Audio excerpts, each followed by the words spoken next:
Après que les enfants d'Israël furent parvenus dans le pays de la promesse, le tabernacle avec l'arche était à Shilo. Et pendant une période assez longue, le centre de toute l'activité spirituelle, c'était Shilo, et non pas à Jérusalem. Josué 18, 1, 8, 10. À l'époque des juges, l'arche se trouvait toujours là, à Shilo, Juge 18, 31. Après cette période, lorsque Samuel fut introduit sur le devant de la scène, l'arche était encore en ce lieu-là. 1 Samuel 1, 24. Le tabernacle se trouvait au milieu du peuple de Dieu et l'arche était dans le tabernacle.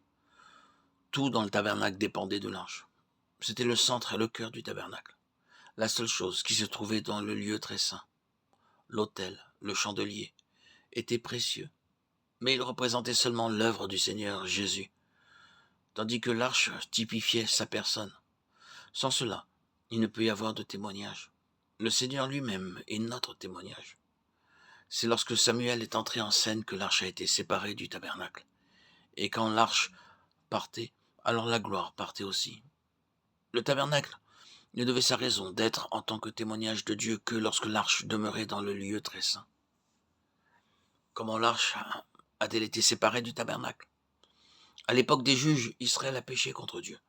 Le peuple de Dieu n'a pas chassé ses ennemis et il a servi de faux dieux.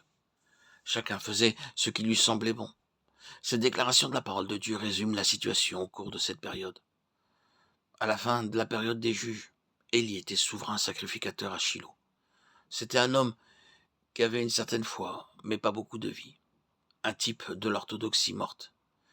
Ses deux fils furent appelés fils de Bélial, fils sans valeur. Ils furent sans valeur pour Dieu et sans utilité pour son peuple.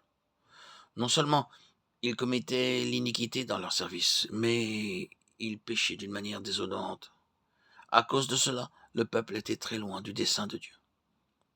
C'était l'état des choses lorsque Samuel fut appelé par Dieu. Les Philistins guerroyaient contre Israël et les avaient battus, et au lieu de s'humilier devant Dieu pour rechercher la cause de leur défaite, ils ont fait sortir l'arche du tabernacle pour l'introduire sur le champ de bataille.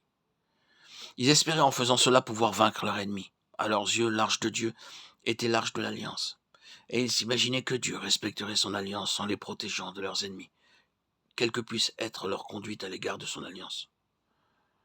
Cependant, après avoir fait sortir l'arche de Shilo et l'avoir transportée sur le champ de bataille, les Israélites ont perdu 30 000 hommes. Avant cela, ils en avaient perdu 4 000, et plus grave encore, l'arche fut prise par les Philistins et emmenée dans leur territoire. 1 Samuel 4, 3. Avec le départ de l'arche, la gloire était aussi partie d'Israël. Mais l'arche fit aux Philistins ce que les Israélites n'avaient pas pu leur faire. Dieu cherche des instruments pour sa gloire, mais quand il ne les trouve pas, il fait les choses lui-même.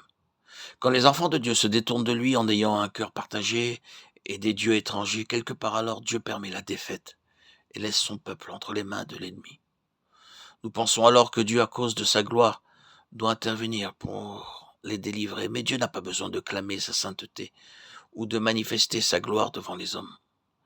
Quand un serviteur de Dieu tombe, nous voulons cacher la chose, et nous prions en demandant à Dieu, à cause de sa gloire, de préserver son serviteur afin que cela ne soit pas divulgué.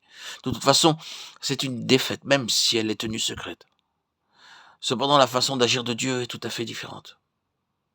Il laisse son peuple dans la défaite, aux yeux du monde, pour montrer qu'il n'a rien à voir avec la manière de se conduire de ce peuple. Sa gloire est toujours associée avec la sainteté, et il ne cachera jamais ce qui est impur. Sa gloire est mieux préservée même par la défaite de son peuple que par sa victoire, alors que celui-ci vit dans l'impureté. C'est pourquoi il a permis que l'arche soit prise, afin de montrer aux Philistins et au monde qu'il ne pouvait y avoir rien de commun entre lui et son peuple tant que celui-ci ne marcherait pas dans la sainteté. L'arche de Dieu peut être prise, mais elle peut se défendre toute seule. Les 5 princes des Philistins, leurs 5 capitales et Dagon, leur dieu, furent tous jugés par la présence de l'arche de Dieu. Nous avons un principe divin dans ces choses. Si le besoin se fait sentir, Dieu permettra que son peuple soit défait pour affirmer sa sainteté, et en agissant ainsi, il maintiendra sa gloire.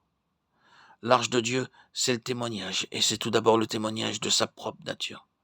Celle-ci ne peut pas s'associer à une conduite qui ne serait pas sainte, mais s'il s'agit du peuple de l'Alliance. même s'il s'agit du peuple de l'Alliance.